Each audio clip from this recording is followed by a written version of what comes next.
tegak berdiri, subhanallah. Tingginya air yang setinggi pohon kelapa. Berapa meter Pak pohon kelapa? 6 meter.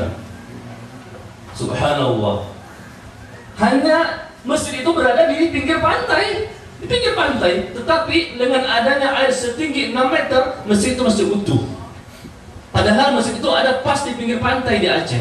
Saya nggak bawa fotonya, lupa tadi. Saya mau tunjukkan kepada Anda. Fotonya masjid yang ada di pinggir pantai, 18 masjid yang masih utuh. Padahal semua hancur. Masjid saja yang utuh. Bahkan kemarin di situ Gintung ada masjid juga, Jalur Rahmah, utuh juga. Padahal subhanallah jaraknya hanya 50 meter Pak. 50 meter dari situ Gintung, tetapi Allah menjaga karena masjid miliknya, milik Allah Azza wa Jalla. 50 meter, air setinggi 5 meter. Ketika pecah situ Gintung, maka air keluar semua setinggi 5 meter, semua yang ada di depannya habis. Manusia, rumah, apapun habis, mobil habis. Tetapi masjid Jabal Rahmah tetap tegak berdiri. Karena yang punya masjid siapa? Allah Azza wa Jalla, bukan manusia. Manusia yang membangun, tetapi ketika mereka niatkan untuk ibadah kepada Allah, Allah akan menjaganya. Seperti Raja Abraham ya, ketika berusaha untuk menghancurkan Ka'bah. Ketika berusaha untuk menghancurkan Ka'bah, maka Abdul Muthalib mengatakan, yang punya Ka'bah bukan kami, tetapi yang punya Ka'bah adalah Allah Azza wa Jalla. Allah yang akan menjaga Ka'bah, rumahnya. Maka Abraham tidak bisa untuk bisa menguasai Ka'bah, dan mereka dihancurkan oleh Allah Azza wa Jalla. Allah telah berfirman tentang ujian. Ayat-ayat tentang ujian sangat banyak dalam Quran maupun hadis. Ini ayat pertama yang coba kita ringkas supaya cukup waktunya. Dan sungguh, ya, surah Al-Baqarah 155. Dan sungguh pasti kami akan menguji kalian, pasti. Walanabluwannakum bisyai'in. Sungguh pasti kami akan menguji kalian dengan sedikit ketakutan dan kelaparan. Lihat, ketakutan di mana-mana, kelaparan di mana-mana. Ini ujian dari Allah. Sungguh kami akan menguji kamu dengan sedikit ketakutan, dengan kelaparan, kekurangan harta, ya, hilangnya jiwa, kemudian kurangnya buah-buahan. Dan berikanlah kabar gembira kepada orang-orang yang sabar, yaitu ketika terjadinya musibah, mereka sempat mengucapkan kalimat inna lillahi wa inna ilaihi raji'un. Ulaika alaihim salawatu min rabbihim wa rahmah. Mereka yang sempat mengucapkan kalimat istirja, inna lillahi wa inna ilaihi raji'un, Allah katakan mereka akan mendapatkan keberkatan yang sempurna, mereka akan mendapatkan rahmat, dan mereka termasuk orang-orang yang mendapatkan hidayah. Maka macam-macam sakitnya kita juga musibah. Pas jatuh sakit kita sempat mengucapkan inna lillahi wa inna ilaihi raji'un. Bahkan Rasul sallallahu alaihi wasallam ya telah bersabda, barang siapa yang ketika terjadinya musibah pada diri seseorang, kemudian dia sempat mengucapkan kalimat inna lillahi wa inna ilaihi raji'un, kemudian disambung dengan kalimat Allahumma ajurni fi musibati wa akhlifli khairan minha, maka illa ajarahu Allah ta'ala fi musibati wa akhlafa khairan minha, maka orang itu akan mendapatkan pahala dari Allah, dan Allah ganti mereka dengan yang lebih baik dari apa yang mereka miliki. Pernah nggak mengamalkan seperti ini, Pak? Inna lillahi wa inna ilaihi raji'un. Sambung lagi, Allahumma ajurni fi musibati wa akhlifli khairan minha. Coba Bapak yang punya bukunya buka di halaman 122. Nah, di situ ada contoh bunyi bacaannya. Halaman 122.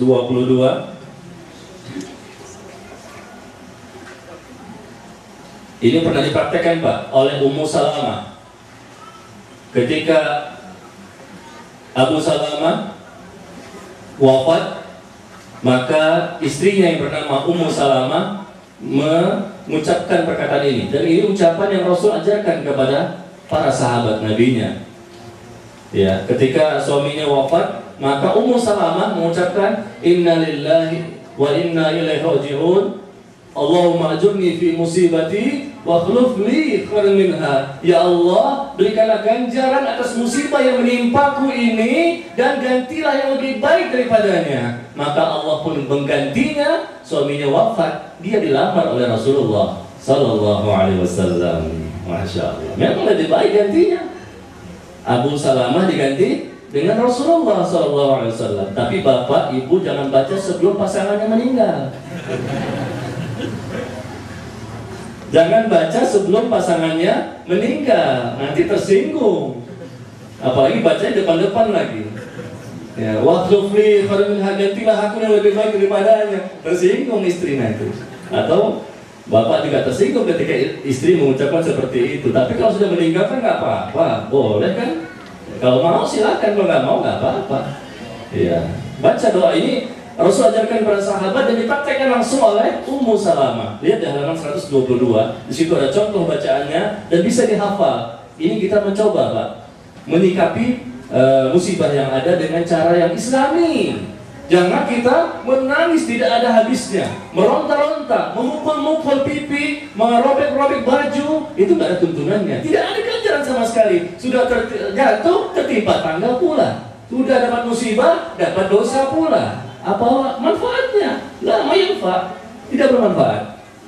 Makanya supaya musibah apapun, baik sakit, ditabrak mobil, ya, rumah ini itu, anak tidak taat segala macam, itu musibah semua. Maka kita minta kepada Allah. Kita ucapkan inna lillahi wa inna ilaihi raji'un. Kemudian Allahumma ajurni fi musibati wa akhluf li khairan minha. Ya Allah, ganjarkanlah aku, berilah aku ganjaran atas musibah yang menimpaku dan gantilah yang lebih baik daripadanya. Maka Rasul mengatakan ajarahullahu ta'ala fi musibati wa akhlafa lahu khairan minha. Maka Allah akan memberikan ganjaran kepadanya atas musibah yang menimpanya dan Allah akan memberikan ganti kepadanya dengan ganti yang lebih baik dari apa yang dia miliki semula. Coba kita praktekkan. Nah, ini mungkin jarang praktekkan, makanya mungkin ganjarannya nggak ada, mungkin ganti yang lebih baik juga nggak ada, karena kita jarang mempraktekkan dan meyakini. Dan ini sudah praktekkan oleh para sahabat dan hadisnya sahih dalam hadis riwayat Muslim, Abu Daud dan At-Tirmidzi. Makanya saya hari ini banyak mengutip bukunya, kalau bisa Bapak miliki, catat halamannya nanti dibuka. Kami fokus kepada bagaimana caranya setiap musibah yang datang menimpa kita selalu menjadikan musibah itu sebagai hiburan. Dan ini luar biasa. Memang sulit, tetapi ketika kita tahu ilmunya, insya Allah saya yakin kita semua bisa. Sulit untuk merubah musibah menjadi hiburan, memang saya bilang mudah. Tetapi kalau kita tahu ilmunya, insya Allah mudah. Nah, bagaimana? Kita catat, ada 10 poin. Ada 10 poin, 10 hiburan. Allah menghibur. Rasulullah SAW menghibur kita. Bagaimana caranya agar musibah itu menjadi hiburan? Inilah seninya. Ada 10 langkah yang mesti kita ketahui. Yang pertama,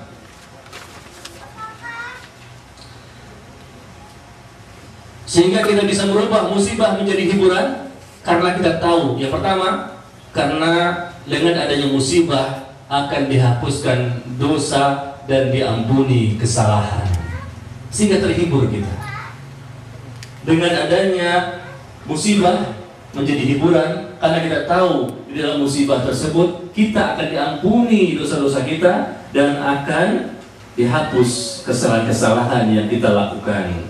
Dan ini kita bisa baca di surat Asy-Syura, surat ke-42 ayat ke-30. Ya. Wa ma asabakum min musibatin fabima kasabat aydikum wa ya'fu 'an katsir. Ya, surat ke-42 ayat ke-30. Wa ma asabakum min musibatin fabima kasabat aydikum wa ya'fu 'an katsir. Dan apa saja musibah yang menimpa kamu, maka itu disebabkan oleh tangan kamu sendiri. Kamu yang salah sehingga terjadi musibah itu. Tetapi Allah masih memaafkan kesalahan kita. Wa ya'fu 'an katsir. Allah maafkan sebagian besar dosa-dosa kita. Subhanallah. Udah kita yang salah, kita yang teledor, kita yang hati-hati, Tetapi memang seorang muslim, kalau memang dia tidak sengaja tentunya dalam hal masalah ini, sehingga dia tertimpa juga musibah, tetap Allah berikan ganjaran berupa dihapuskan dosa-dosa kesalahan. Subhanallah, Pak. Kita nggak sengaja tiba-tiba jatuh, tiba-tiba kita tertabrak, atau tiba-tiba kita sakit. Itu kan kita nggak sengaja semua. Nggak ada kan orang yang nggak pengen, sengaja ambil pisau dulu, langsung. Ini nggak benar. Bukan pahala, bukan menghapuskan dosa, justru dosa yang besar, bunuh diri. Na'udzubillah min dzalik. Tetapi karena kita tidak sengaja, akhirnya kita tertimpa musibah, maka musibah tersebut akan menghapuskan dosa-dosa kita. Dengan adanya ilmu kita tahu bahwa akan terhapus dosa, sehingga terhiburlah hati kita. Hati kita lebih tenang. Nggak apa-apa. Yang penting dosa saya terhapuskan, karena dosa saya lebih banyak daripada musibah yang saya rasakan. Mau, Pak? Mau, Bu? Mau terhapuskan dosanya? Berarti mau musibah ya? Oh, terhapus mau, musibahnya nggak mau. Ya, aneh juga ya.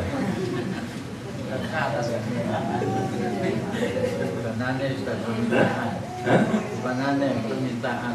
Oh iya, pintar mengelesnya. Iya, jadi Allah katakan, wa ma asabakum min musibatin fabima kasabat aydikum. Apa saja musibah menimpa kamu disebabkan tangan kamu sendiri, kamu yang salah. Kenapa kamu tidak berbuat yang sebenarnya? Maka tapi Allah masih memaafkan. Wa ya'fu an katsir. Lihat situ gintung. Katanya ini sudah tidak boleh kondisi seperti itu, karena ini dibuat pada zaman Belanda. Ya, banyak yang di bawah-bawahnya itu sudah diambil-ambil ya. Kemudian ada bocoran-bocoran ini. Biarkan begitu saja. Ini kan kesalahan mereka. Nanti kan bisa membludak dan bisa retak. Karena mereka tidak berusaha membetulkan, memperbaiki. Nah, akibatnya apa? Meledak. Nggak cukup menampung dan memang sudah ada keretakan sehingga pecahlah. Kesalahan siapa ini? Kesalahan manusia juga. Wa ma asabakum min musibatin fa bima kasabat aydikum. Apa saja musibah yang menimpa kalian, maka itu disebabkan oleh tangan kalian sendiri, tetapi tetap saja Allah Ghafurur Rahim. Allah Maha Pengampun, Maha Penyayang. Wa ya'fu an katsir. Allah masih memaafkan juga kesalahan, padahal itu ulah kita juga sebetulnya ya. Memang salah, tetapi memang mudah-mudahan itu tidak disengaja. Sehingga Allah memaafkan kesalahan kita, ya. Wa ya'fu an katsir. Ini pertama. Dan Anda bisa lihat di halaman 48. Halaman 48.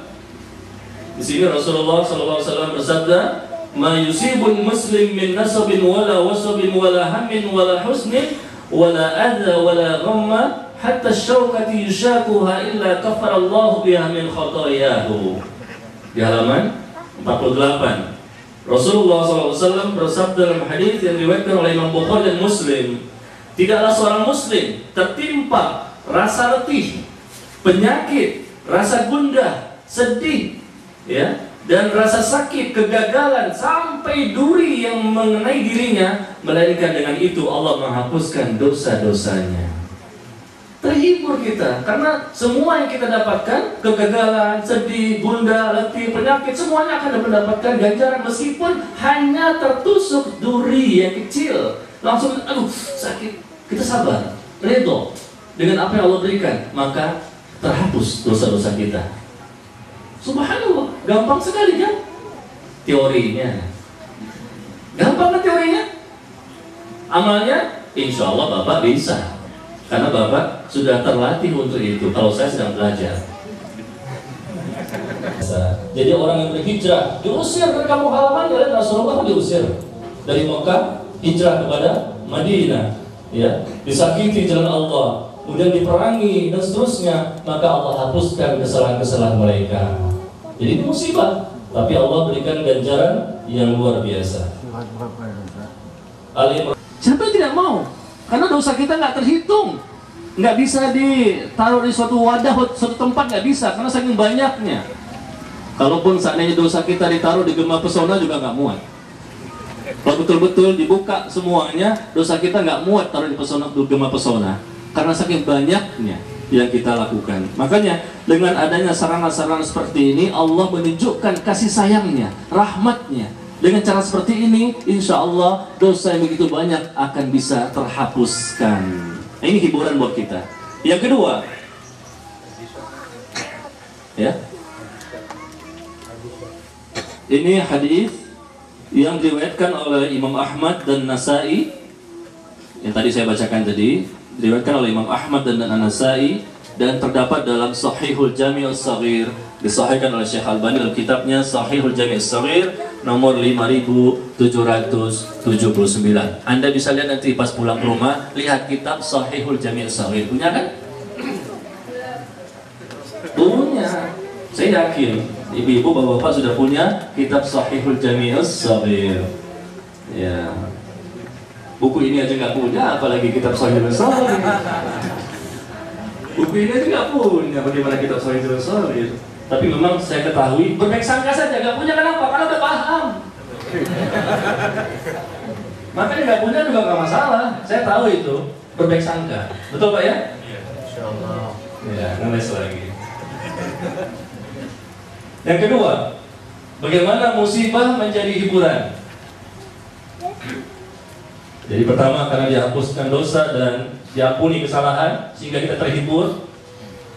Yang kedua, adanya musibah sehingga kita sikapi sebagai hiburan karena Allah punya hikmah, punya tujuan agar kita kembali kepada Allah.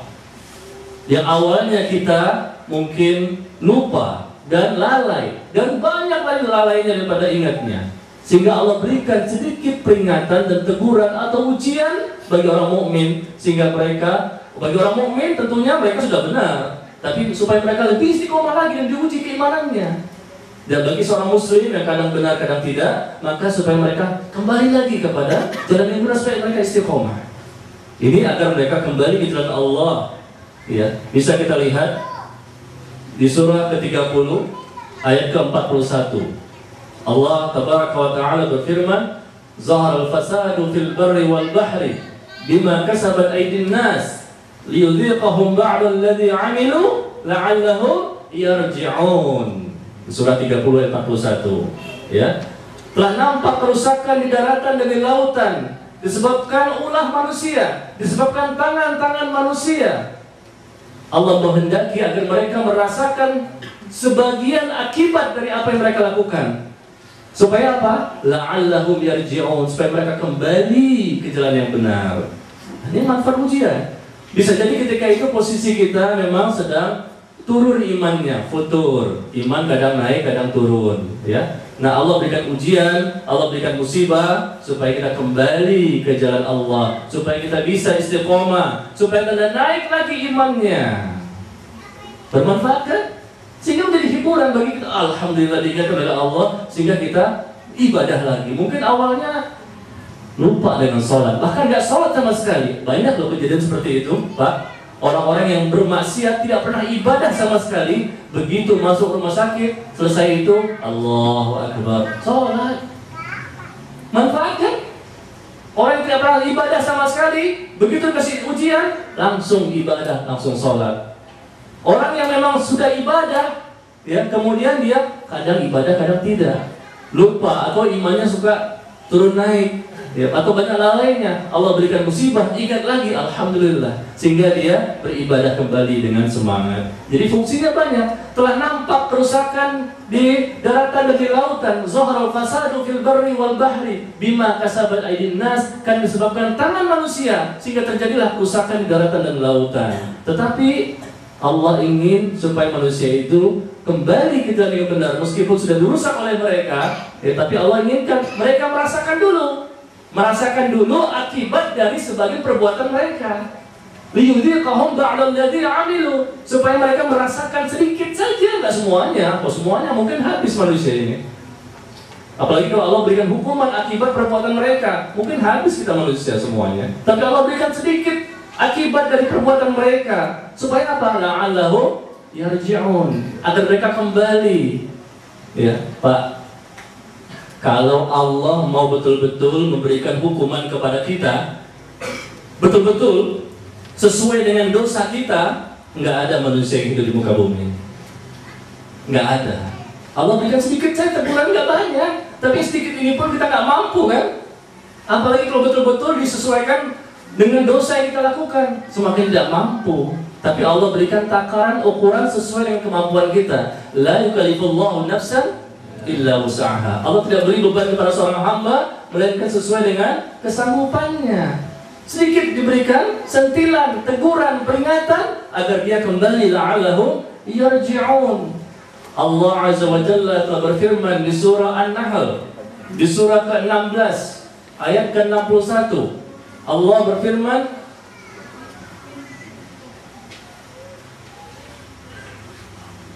"Walau yu'akhirullahu an-nasa bi zulmihim ma taraka 'alaiha min dabbah."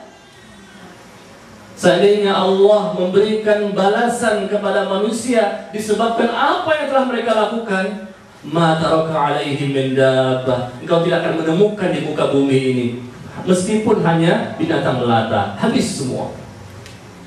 Walau yu'akhirullahu an-nasa bi zulmihim, karena kezaliman mereka. Seandainya Allah menghukum mereka, menghukum manusia disebabkan karena kezaliman, kemaksiatan, kedurhakaan, kemungkaran yang mereka lakukan di muka bumi, ma taraka 'alaiha min dabbah, tidak akan disisakan di muka bumi ini meskipun binatang melata. Habis semuanya. Nauzubillah. Karena Allah sesuaikan dengan dosa kita dengan dengan musibah yang Allah berikan. Tetapi sedikit yang Allah berikan musibah itu sebagai manfaat untuk kita kembali. Allahu Akbar. Coba Anda buka di surah Az-Zumar, surat ke-39 ayat ke-10. Ya. Coba buka surat ke-39 ayat ke-10. Apa dikatakan di situ?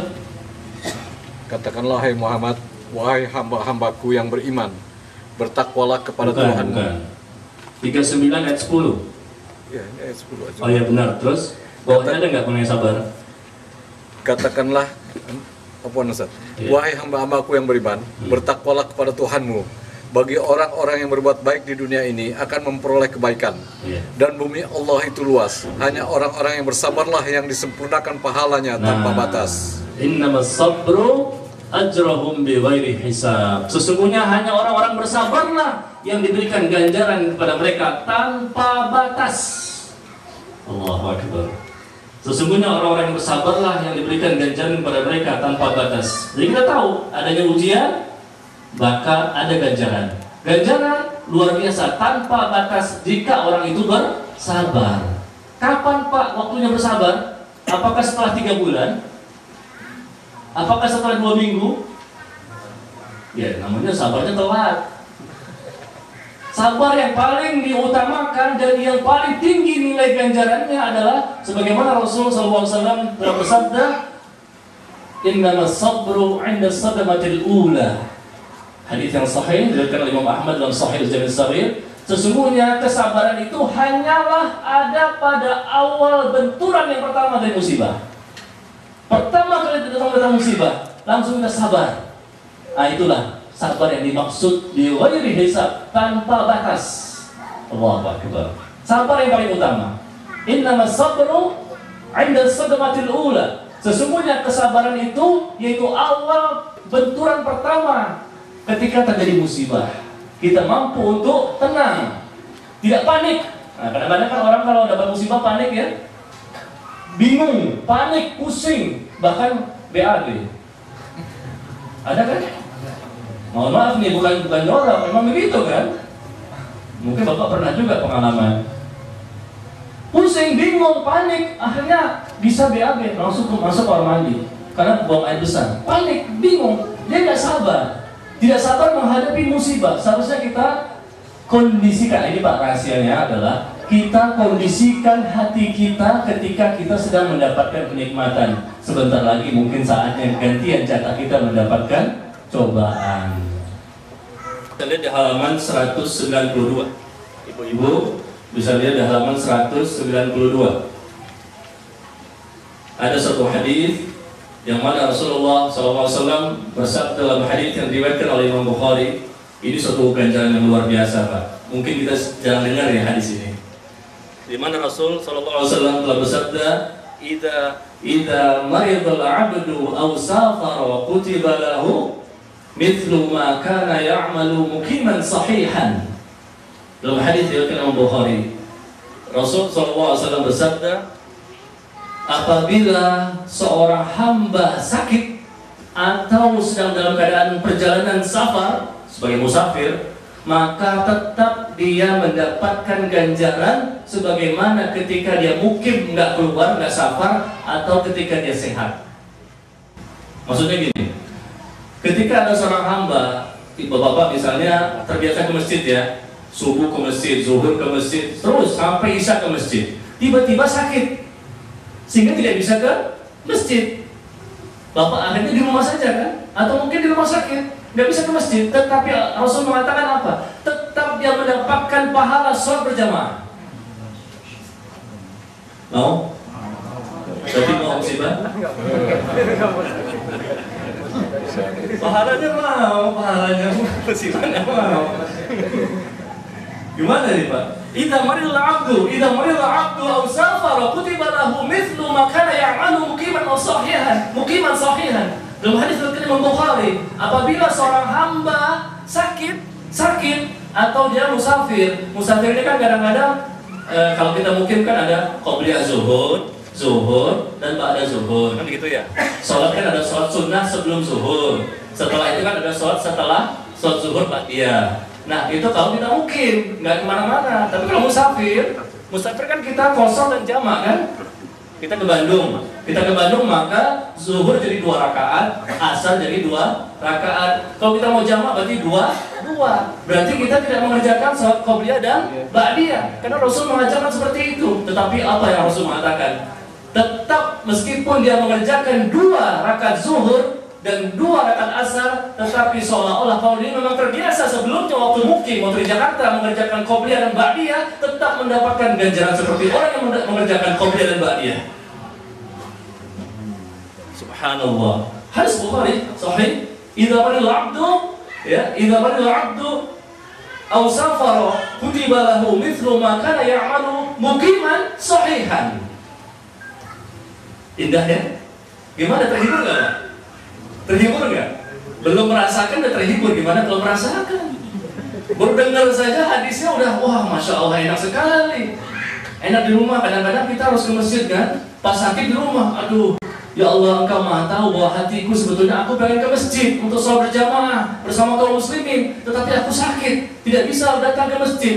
Allah tahu hati kita, tetap kita mendapatkan ganjaran sebagaimana yang biasa kita lakukan meskipun kita tidak di masjid.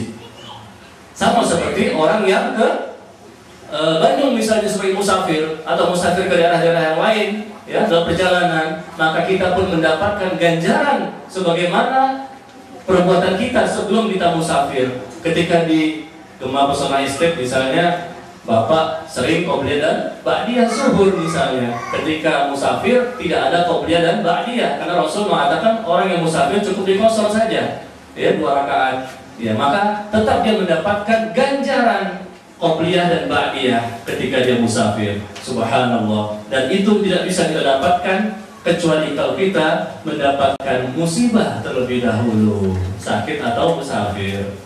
Ya, ini ya poin berapa? Poin keempat ya. Bapak bisa lihat di bukunya halaman 192 tadi yang saya ucapkan. Ya. Nomor 5 sekarang.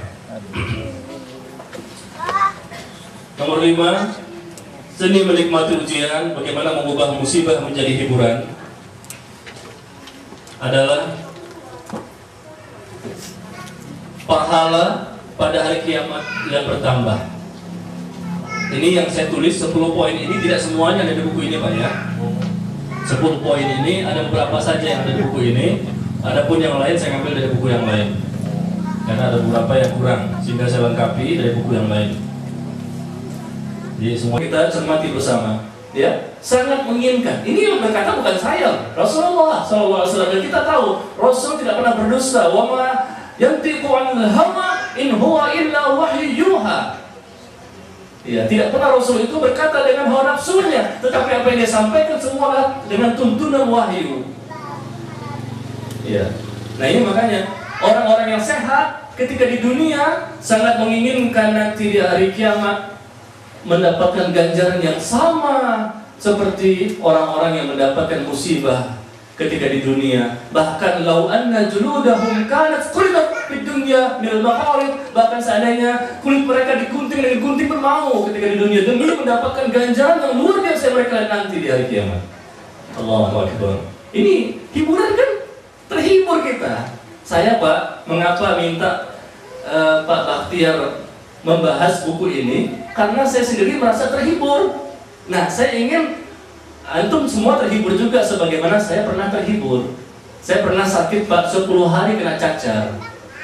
Dulu kena cacar selama 10 hari, nggak keluar rumah. Jangan rumah, kamar pun nggak keluar karena takut tertular sama yang lain. 10 hari nggak keluar kamar, sedih sekali. Waduh, nggak bisa melihat hal-hal yang biasa kita lakukan. Terbiasa sibuk, tiba-tiba di kamar 10 hari Pak, sedih. Akhirnya apa yang saya lakukan? Saya baca semua buku-buku mengenai musibah dan ujian. Ternyata salah satu buku yang saya baca buku ini, dan akhirnya apa? Saya terhibur. 10 hari terasa ringan. Terasa ringan, terasa indah, dan tidak menyalahkan siapapun. Bahkan terus kita memuji Allah. Alhamdulillah, Alhamdulillah, Alhamdulillah. Setelah baca buku ini dan baca-baca buku yang lain tersusun sedemikian rupa, ternyata luar biasa. Ini jarang diketahui oleh kaum muslimin kan? Jarang yang tahu bahwa fadilahnya seperti ini besarnya. Nah, ini kita berbagi pengalaman. Kalau saya cuma 10 hari, kalau Bapak mungkin kan di sini dikatakan di halaman 53, jika Allah menghendaki kebaikan pada diri hambanya, Dia akan menyegerakan untuknya ujian di dunia. Kalau Allah menghendaki kebaikan untuk hambanya, Dia akan menyegerakan ujian untuknya di dunia. Dan jika Allah menghendaki keburukan pada diri hambanya, Dia akan mengakhirkan ujian lantaran dosa-dosanya, hingga Dia akan didatangkan dengan membawa dosa-dosa tersebut pada hari kiamat. Mau terus. Nomor 6.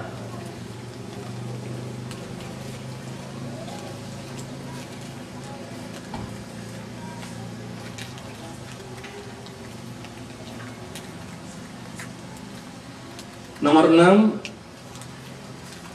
agar kita terhibur ya dengan adanya musibah, karena kita tahu nomor 6 ini karena kita sedang mendapatkan limpahan kebaikan. Kita sedang mendapatkan limpahan kebaikan. Apa yang Allah kehendaki seseorang mendapatkan kebaikan, maka Allah akan berikan musibah kepadanya.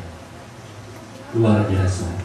Barang siapa yang Allah kehendaki seseorang untuk mendapatkan kebaikan, maka akan Allah uji dia, Allah tegur dia, Allah peringatkan dia, Allah berikan musibah. Kenapa? Karena Allah ingin kebaikan. Nah, kalau Allah berikan kebaikan kepada kita, maka kita pun akan terhibur dengan musibah tersebut. Nomor 7. Nomor 7, sebagai sarana masuk surga. Catat aja nomornya dulu, halamannya. Bukan promosi Bapak ya, bukan promosi jual buku, tapi ini memang penting untuk kita. Selama hidup kita mesti mengetahui ini. Kenapa? Karena kita pasti dapat musibah kan? Pasti dapat musibah, dapat ujian, dapat teguran. Sehingga kita mesti mengetahui bagaimana seni menikmati ujian. Nah, di sini kita kembali pada halaman 124 dan 125. Ibu-ibu terutama di sini, tolong dengarkan. Ini penting, terutama untuk ibu-ibu yang poin ini yang paling penting ibu-ibu nih. Karena ini kisah tentang seorang wanita. Saya bacakan. Ibnu Abbas radhiyallahu anhu berkata kepada Atha bin Abi Rabah, maukah engkau aku tunjukkan seorang wanita dari penghuni surga? Ibnu Abbas mengatakan, maukah engkau aku tunjukkan seorang wanita dari penghuni surga? Aku menjawab, tentu, aku ingin mengetahui. Ibnu Abbas berkata, wanita tersebut adalah seorang wanita berkulit hitam. Wanita berkulit hitam yang datang kepada Nabi SAW dan berkata, seorang wanita kulitnya hitam datang kepada Nabi. Dia bicara, sesungguhnya aku terkena penyakit ayan. Tahu ayan? Epilepsi ya? Sesungguhnya aku terkena penyakit ayan, dan aku takut jika auratku tampak ketika kambuh. Jadi ketika tertimpa penyakit ayan atau epilepsi, ketika kambuh itu dia takut auratnya terbuka, karena kan nggak sadar kan, namanya penyakit ayan. Maka dia minta, ya Rasulullah, doakanlah kepada Allah untukku agar aku sembuh, karena aku takut auratku terbuka ketika aku tidak sadar. Maka beliau bersabda, jika engkau mau bersabar atas penyakit itu, maka bagimu surga. Namun jika engkau ingin sembuh, aku akan berdoa kepada Allah. Aku akan berdoa kepada Allah agar Dia menyembuhkanmu. Jadi beliau bersabda, jika engkau mau bersabar atas penyakit itu, maka bagimu surga. Namun jika engkau ingin sembuh, aku akan berdoa kepada Allah agar Dia menyembuhkanmu. Mau pilih yang mana? Wanita itu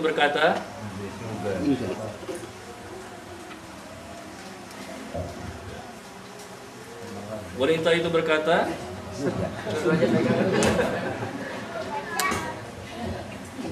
baterai juga. Sabarnya musibah juga ini, mic-nya suka ada. Ya, saya ulangi. Jika engkau mau bersabar atas penyakit itu, maka bagimu surga. Namun jika engkau ingin sembuh, aku akan berdoa kepada Allah agar Dia menyembuhkanmu. Wanita itu berkata,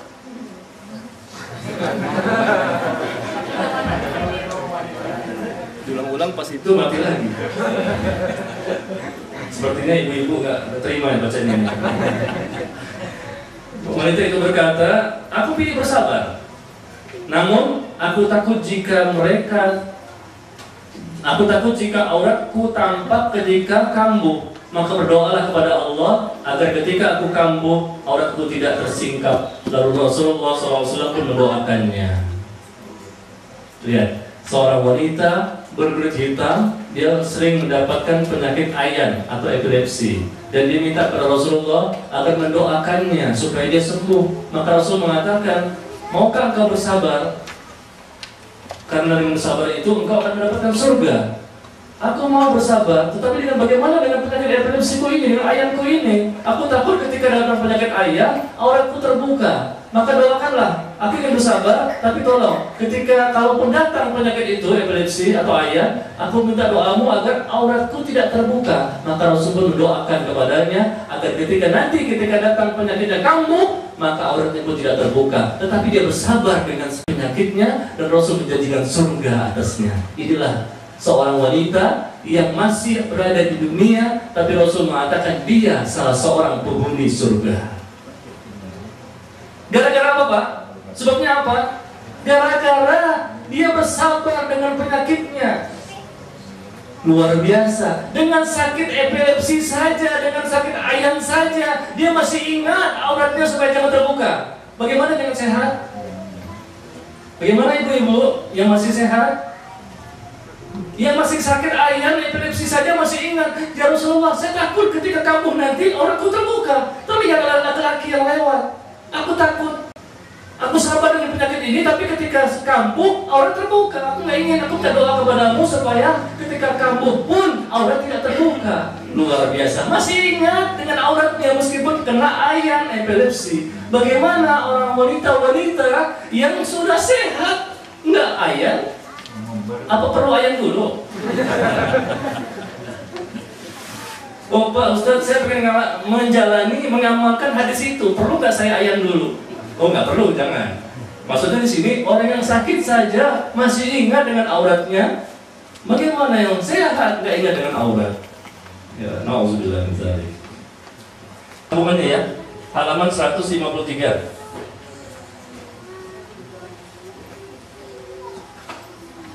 153 sampai 154. Nah ini, wah ini luar biasa ini kalau bisa melaksanakan.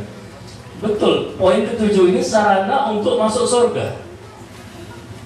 Rasulullah SAW bersabda dalam hadis yang diriwayatkan oleh Imam Ahmad dan Imam Bukhari, "Ma li'abdil mu'min 'indi jazaa'un idza qabattu safiyahu min ahli dunya thumma ahtasabahu ila jannah."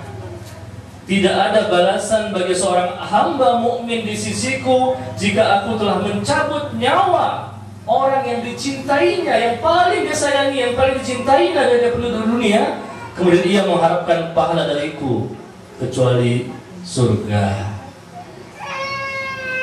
Nah, itu bunyinya. Tidak ada balasan bagi seorang hamba mukmin di sisiku jika aku telah mencabut nyawa orang yang dicintainya dari dunia, kemudian ia mengharapkan pahala dariku kecuali surga. Jadi kalau ada anak kita yang meninggal atau tertimpa musibah, yang jelas di sini meninggal ya, hadisnya berbunyi mencabut nyawa, ya. Kemudian orang itu sabar, ikhlas, redha, maka Rasul mengatakan dia akan mendapatkan surga. Orang tuanya akan mendapatkan surga. Ya. Ya, saya singkat saja ya, karena terlalu banyak. Nggak cukup 2 jam, Pak. Bisa sambil asar nanti. Sekarang nomor 8.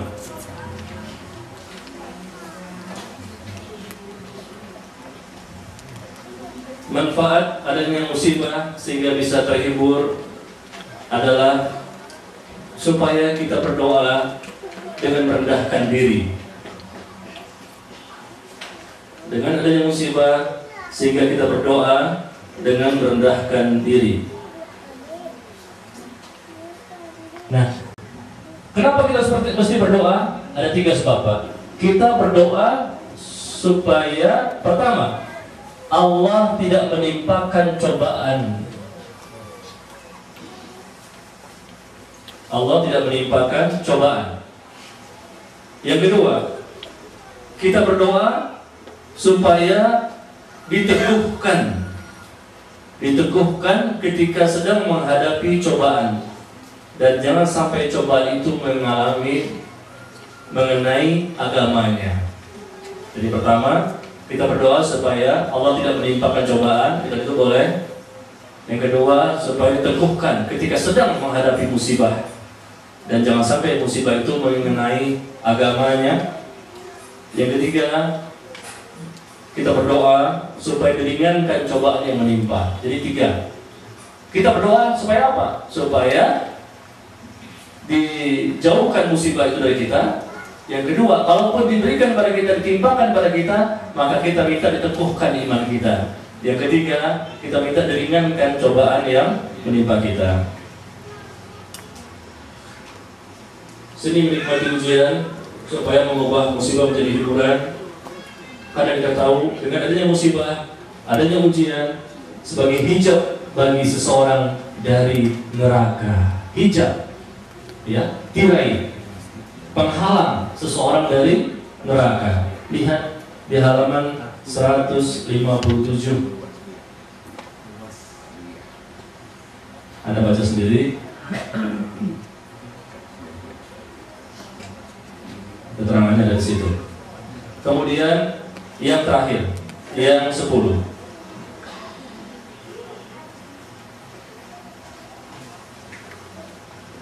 Sebagai sarana mencapai tingkatan yang tinggi di surga. Sebagai sarana untuk mencapai tingkatan yang tinggi di surga, maka Allah berikan ujian. Karena Rasulullah Sallallahu Alaihi Wasallam telah bersabda dalam hadis yang diriwayatkan oleh Imam Abu Daud dan Ahmad, dan telah disahihkan oleh Syekh Al-Albani dalam kitabnya Sahihut Targhib wa Tarhib nomor 3409. Innal 'abda idza sabaqat lahu min Allah manzilatun lam yablugha bi'amalihi ibtalahu Allah fi jasadihi aw fi malihi aw fi waladihi thumma sabara 'ala dhalik hatta yubalighahu al-manzilati allati sabaqat lahu min Allah 'azza wa jalla. Hadis terakhir ya. Hadis yang terakhir, sarana mencapai tingkatan yang tinggi di surga. Semua dapat ganjaran, tapi ada ganjaran yang sifatnya membuat kita naik derajatnya ketika di surga nanti. Yaitu Rasulullah SAW bersabda, sesungguhnya seorang hamba yang telah ditetapkan oleh Allah suatu kedudukan. Nah, ada seorang hamba yang Allah telah tetapkan baginya suatu kedudukan, tetapi dia tidak bisa dapat kedudukan itu. Dia Allah tetapkan mendapatkan suatu kedudukan yang tinggi, derajat yang tinggi, tetapi dia tidak bisa mendapatkan kedudukan itu kecuali kalau dia diuji oleh Allah, diberikan musibah oleh Allah dengan tubuhnya, dengan jasadnya, dengan hartanya, dengan anaknya, kemudian dia sabar.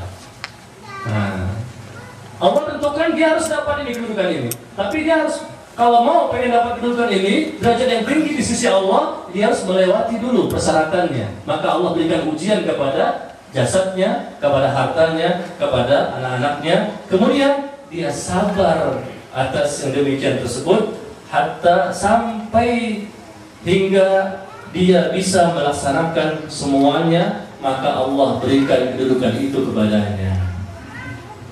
Nah, ini yang ke-10. Ini kira-kira yang mesti kita ketahui, seni menikmati ujian, bagaimana mengubah musibah menjadi hiburan karena manfaat ganjaran yang luar biasa, ya, dari hadis-hadis dan ayat Al-Quran yang kita bahas secara ringkas, ya, ringkas sebetulnya, karena kalau kita baca lebih lengkap maka kita akan lebih termotivasi, terbangkitkan semangat untuk selalu menyikapi dengan baik. Dan insya Allah setelah kajian ini, mudah-mudahan kalaupun kita sekarang ini sedang tertimpa musibah, penyakit dan lain-lain, baik dari kita, harta, anak dan lain-lain, maka mudah-mudahan kita akan lebih sabar, lebih ikhlas, ya, lebih ridha, bahkan bisa jadi bersyukur. Bisa Pak? Bersyukur? Insyaallah. Bersyukur susah ya? Masa sudah tertimpa musibah kok bersyukur? Rasulullah SAW bersabda dalam hadis yang diriwayatkan oleh Imam Ahmad dan Tabrani dan disahihkan oleh Syekh Al-Albani dalam kitabnya Shahihut Targhib wa Tarhib nomor 3423. Lihat Pak, dengarkan baik-baik. Inna Allah azza wa jalla yaqul inni idza batalaitu 'abdan min 'ibadi mu'minan. Saya ulang kembali. Inna Allah azza wa jalla yaqul inni idza batalaitu 'abdan min 'ibadi mu'minan fahamadani 'ala ma abqaitu fahamadani 'ala ma baqaitu fahamadani 'ala ma baqaitu. Kemudian fa innahu yaqumu min majja'ihi dzalik ayami wa yasummu min khotoya. Ini kalau nggak tahu Pak, jarang dibahas memang, jarang disampaikan. Tetapi ini yang hadis ini yang terakhir ini saya sampaikan sangat-sangat betul-betul membuat kita akan lebih besar untuk menyikapi dengan baik ujian yang kita dapatkan. Apa ya? Rasul katakan, sesungguhnya Allah Tabaraka wa Ta'ala telah berfirman, apabila seorang hamba dari hamba-hambaku telah diberikan ujian kepada mereka, kemudian apabila hamba dari hamba-hambaku telah diberi ujian kepada mereka, kemudian mereka bersyukur kepadaku, fahamadani ala ma baqaitu itu.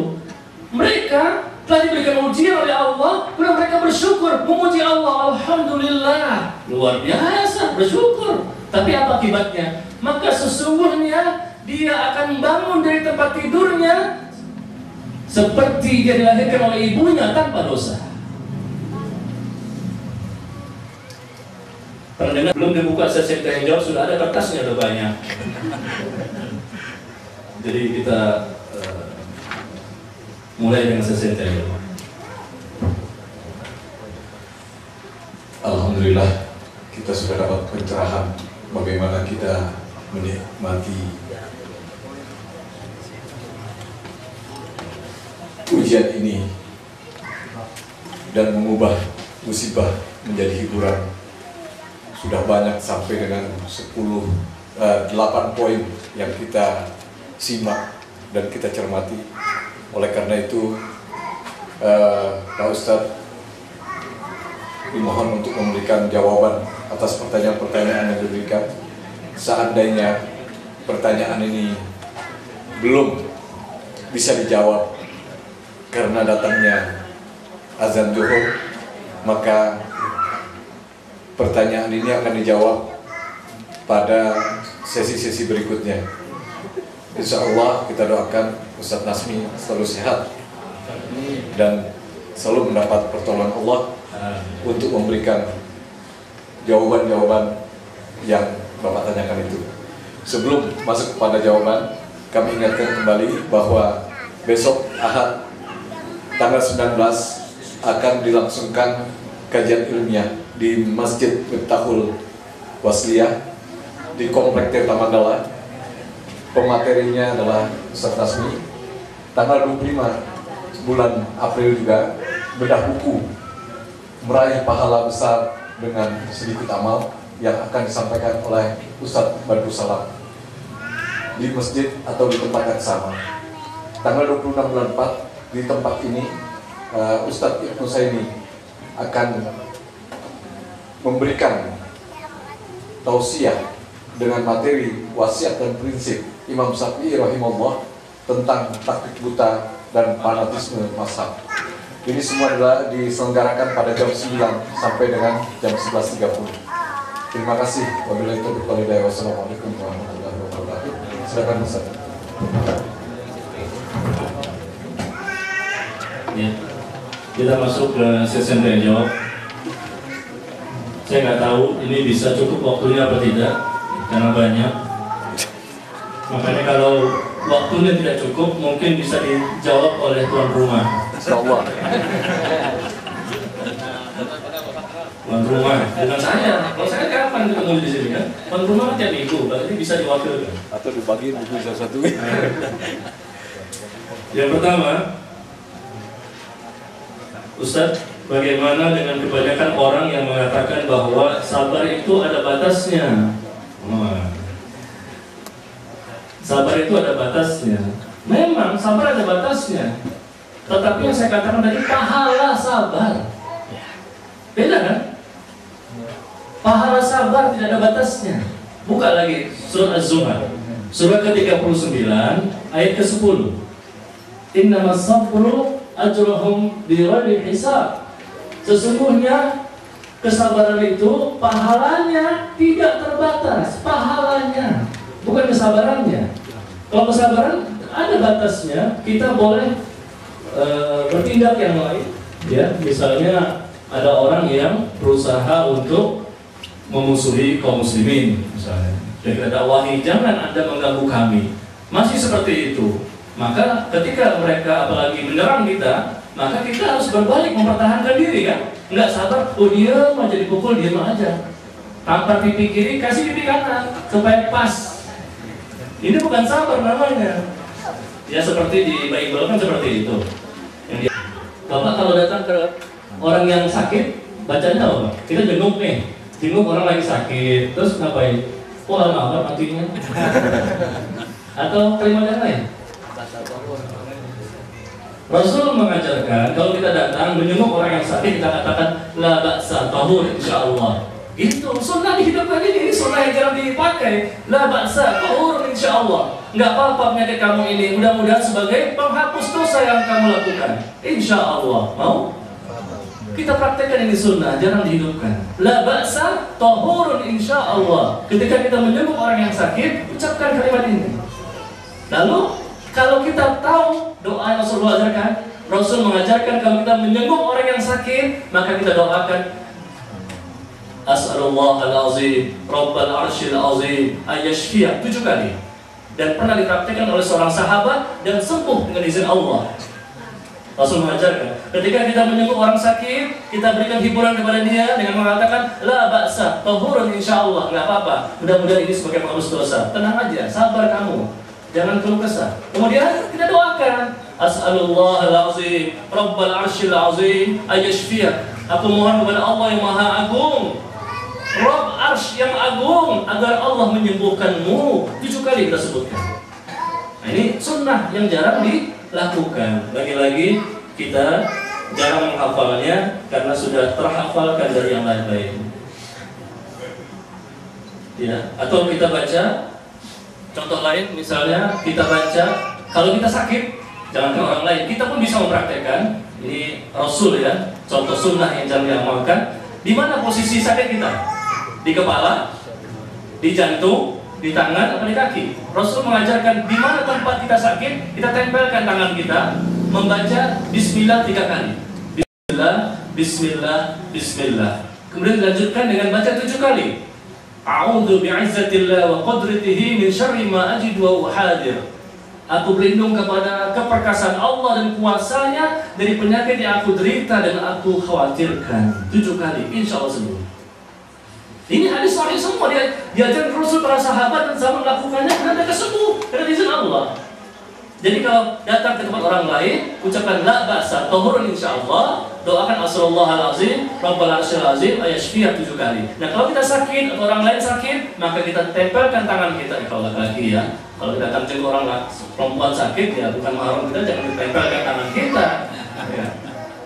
Kita tempelkan, mungkin tangan kita sakit ya, kok rasanya pegel tangan kita, maka kita tempelkan tangan kita di tempat yang sakit, baca bismillah 3 kali, baca lagi a'udzu bi'izzatillah wa qudratihi min syarri ma ajidu wa uhadir 7 kali. Insyaallah ini cara-cara yang Rasul pernah praktikkan dan diamalkan oleh para sahabat, sehingga dengan izin Allah sembuh. Kalaupun kita udah praktik atau hafal luar kepala, kalau sembuh-sembuh juga, ya nggak apa-apa. Berarti memang sebabnya bukan ini, Allah perlukan sebab yang lain. Atau obat. Kadang-kadang kita sakit, musibah ini sakit, kita berobat ke dokter. Memang obat dari dokter itu bagus, tapi ada obat lain yang jarang kita lakukan. Padahal Rasul mengatakan, dawu mardatikum bis sadaqah. Hadis riwayat Imam Ahmad dalam kitab Sahih Jami' Shaghir, Rasul mengatakan, dawu mardatikum bis sadaqah. Obatlah orang sakit di antara kalian dengan sedekah. Obat kita kan kalau nggak Paramek, Bekonken, Adrenuragin, dan lain-lain. Memang itu kalau memang benar obatnya, memang kita makan, kita minum, insya Allah sembuh, datang ke dokter. Tapi Rasul memberikan resep pengobatan yang lain, yaitu apa? Obati sakit kita dengan sedekah. Insya Allah dengan bersedekah itulah Allah memberikan kesembuhan kepada kita. Karena tidak semua sakit bisa disembuhkan dengan obat yang dari dokter. Kadang-kadang Allah berikan kesembuhan kepada kita dengan lewat sedekah. Yang mengatakan siapa? Rasulullah SAW. Tetapi ternyata waktunya sudah habis. Minta maaf atas segala kekurangannya. Mudah-mudahan kita bisa ketemu pada masa-masa yang akan datang. Dan insya Allah saya rasa bapak-bapak dan ibu-ibu juga mungkin kurang puas karena banyak pertanyaan yang belum bisa dijawab. Ya, ibu dan bapak-bapak baca saja bukunya, insya Allah pertanyaannya, jawabannya dari situ. Kalaupun tidak tahu, masih belum paham juga, tanya kepada yang punya rumah. Insya Allah beliau bisa menjawab semua pertanyaan yang diberikan. Allah Ta'ala a'lam, mudah-mudahan manfaat ya. Insyaallah biidznillah. Subhanakallahumma wa bihamdika asyhadu an la ilaha illa anta astaghfiruka wa atubu ilaik. Assalamualaikum warahmatullahi wabarakatuh. Waalaikumsalam warahmatullahi wabarakatuh. Demikianlah pemaparan atau bedah buku Seni Menikmati Ujian Mengubah Musibah Menjadi Hiburan oleh Ustadz Nazmi bin Umar Bakar. Mudah-mudahan kita dapat menyerap 10 poin yang tadi sudah dijelaskan dan kita dapat mengamalkan atau menerapkan dalam kehidupan kita sehari-hari sehingga kita bisa menghadapi atau lebih tegar menghadapi kehidupan kita di dunia ini yang penuh dengan segala macam ujian dan cobaan. Kami mohon maaf juga apabila ada beberapa pertanyaan yang belum bisa dijawab tadi seperti kata Ustaz Nazmi. Mudah-mudahan insya Allah di pertemuan yang akan datang bisa kita bahas kembali. Subhanakallahumma wa bihamdika asyhadu an la ilaha illa anta astaghfiruka wa atubu ilaik. Wassalamualaikum warahmatullahi wabarakatuh. Silakan bapak-bapak, ibu-ibu untuk dinikmati makanan yang disajikan oleh tuan rumah.